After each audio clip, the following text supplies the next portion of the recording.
Mga Spark, kamusta kayo? Sa Bagdan ng mga Spark, pag-uusapan po natin ang mga sikreto para magustuhan ka ng crush mong lalaki.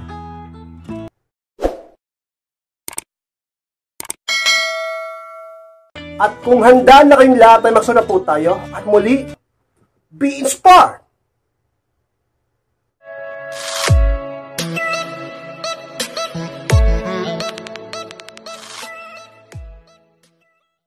At ang unang sikreto para magustuhan ka ng crush mong lalaki, dapat malaman niya na gusto mo siya. Yes, mas po dyan ang unang sikreto dyan upang magustuhan ka rin ng lalaking gusto mo. Ka-inspired, bakit kailangan malaman niya na gusto ko siya? Alam niyo mga ka-inspired, isa nga yun sa mga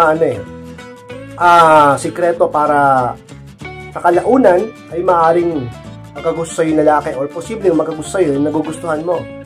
Dahil alam niya na ikaw ay may gusto sa kanya. Ibig sabihin, para bang nasa isip niya na anytime na magkaroon din siya ng pagtingin sa'yo, hindi na siya mahihirapan, hindi na siya mahihiya. Maaari talagang maging kayo pagka ganun kayo spot. Kaysa naman sa hindi niya alam, ikaw nahihiya ka rin ipaalam. Paano magiging kayo? Paano kayo magkakaroon ng pagkakaunawaan? Diba? Kaya dapat malaman niya. Ka-inspired, paano niya malalaman? Dapat talaga, paminsan-minsan magpakita ka ng motibo. Diba sabihin na ba, ka-inspired, babae ako nakakahiya naman magpakita ng motibo, ka-inspired.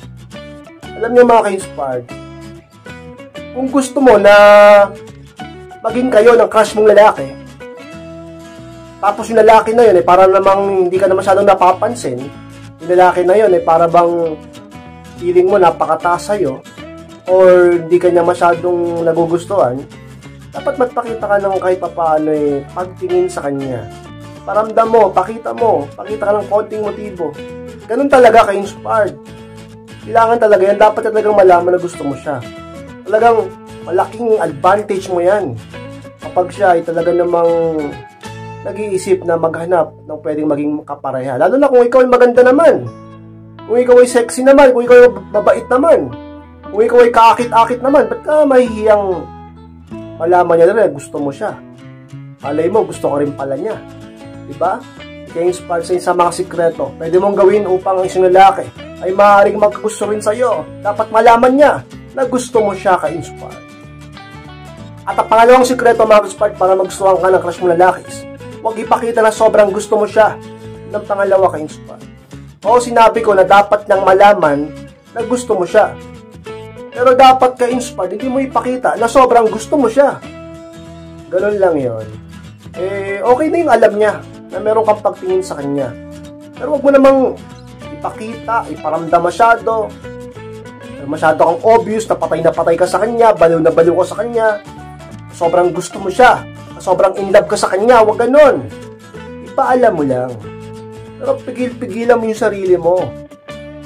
Masyado kong halata dyan Diba? Ka-inspired. Bakit? Sobrang gwapo ba? Kasing gwapo ko ba yan? Joke lang, ka-inspired. Pero, ka-inspired? Dapat, hindi mo ipapakitang sobrang gustong-gusto mo siya. Kasi, lalaki ulo niyan, yayabang yan sa'yo, baka paghabulin ka pa niyan. Baka mawalan ng respeto sa'yo yan. Kasi, bababa value mo. Sipin niya, ganun siya ka-high value. Kasi, gustong-gusto mo siya Diba? Kaya naman ka-inspired. Dapat, pakita mo sa kanyang gusto mo siya, ipaalam mo sa kanyang gusto mo siya, pero wag na wag nung ipapakita na sobrang gusto mo siya kapag ka-inspired sa isang pinakamalaking pagkakamaling nagagawa nating mga tao kapag tayo ay nagmamahal. Pinapakita rin sa tao na yun na gustong gusto natin siya. Ipinapakita rin sa tao na yun na mahal natin siya. Dahilan kung bakit yung tao na yun ay hindi tayo magawang tingnan na mataas o kasing taas man lang niya. Tinitingnan niya tayo bilang isang mababa o isang pants. So, turing ka niyang pants? Dapat ka-inspired. Pakita mo na, gusto kita, pero hindi kita ganun ka-gusto. Gusto kita, crush kita, pero hindi kita ganun ka-crush.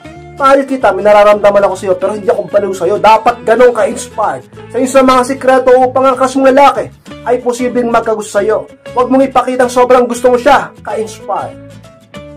At ang pangatlong sikreto mga ka-inspired para magustuhan ka ng crush mong lalaki, palagi magpaganda at magpabango. Yan ang pangatlo ka-inspired. Bagaman tunay na sikreto yan upang ang isang lalaki maaari talaga magagusto sa'yo. Sapagkat ka-inspired, ang mga kalakihan, gusto talaga namin yung mababaeng magaganda. Tapos mababango pa.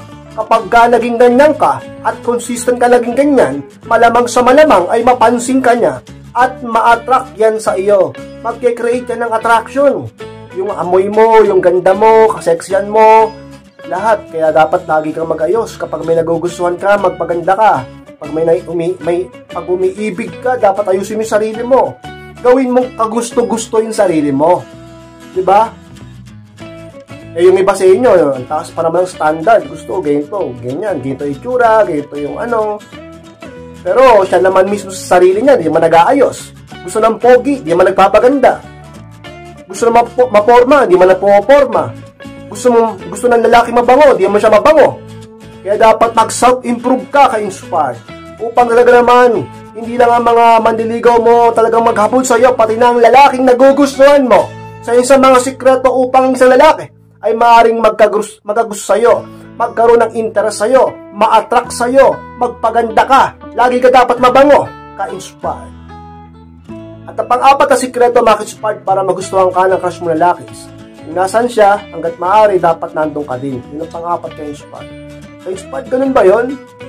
Alam niyo mga ka-inspired, paano kanya mapapansin kung hindi naman kanya laging nakikita? Dapat, malamang sa malamang, kung nasaan siya, dapat sikapin mo nandun ka. Walang masyadong obvious, baka mamasabi stalker ka.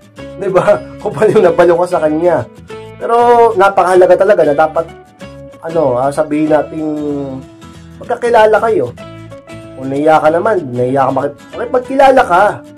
O kaya naman, kung hindi ka nahiya ka makipagkilala, di mo siya kilala, gumawa ka ng paraan. Di ba? Mahilig siya mag-gym.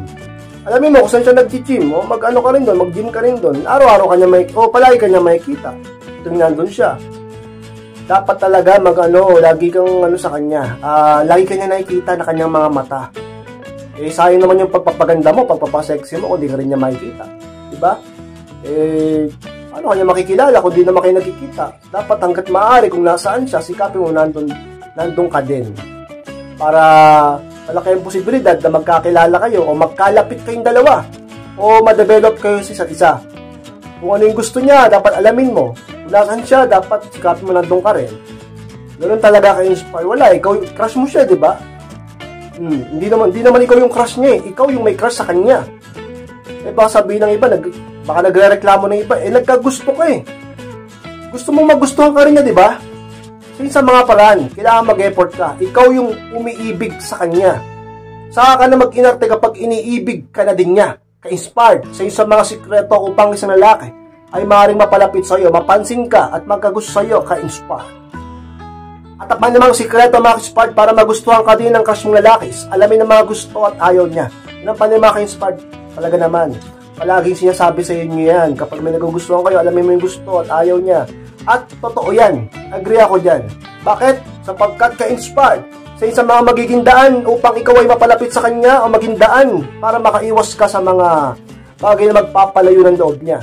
Sapagkat ka-inspired, kapag hindi mo inalam ang mga bagay na ayaw niya, maaari mo itong magawa o mapakita sa kanya o maparamdam sa kanya. At hindi magandang bagay yun sapagkat hindi kanya magugustuhan kapag ginawa mo yung mga ayaw niya.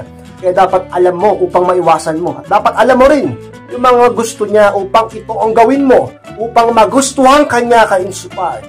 Sa isang mga tips ko sa inyo, pinakasikreto upang isang lalaki ay maaaring magkagusto sa iyo.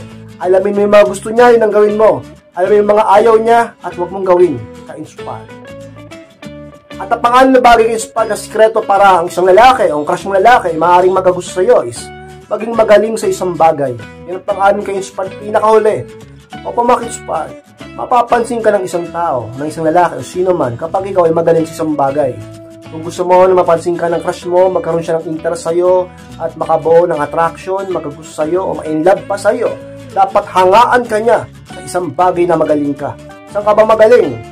Yung iba magaling sa pagsasalita, yung iba magaling sa ismisan, yung iba magaling sa informasyon, yung iba magaling sa sabihin nating sumayaw, magaling kumanta, lahat. O sabihin natin magaling sa magtrabaho, magaling sa negosyo, magaling makisama, dapat maging magaling sa isang bagay. upang yun ang mapansin niya sa'yo, ka-inspire. Excuse me. So, isa mga sikreto upang isang lalaki ay maaaring magkagusto sa'yo. Smash mo dyan po na maraming salamat mga ka-inspire sa pagtapos ng vlog nito. Sige po, kalimutan na mag-like, comment, share na rin po upang makatulong din tayo sa iba. At sa mga hindi pa subscribe, ay pasubscribe na po mga ka-inspire at click ko na rin po notification bell upang maging updated kayo pag may bago akong upload. Sa mga gusto magpa-coaching, magpa-advice, pakimess lang po ako sa akin Facebook, pakichat ako mismo magre-reply sa inyo. Maraming salamat mga ka-inspire. Mag-iingat kayong lahat. Mahal ko po kayo. At muli, be inspired!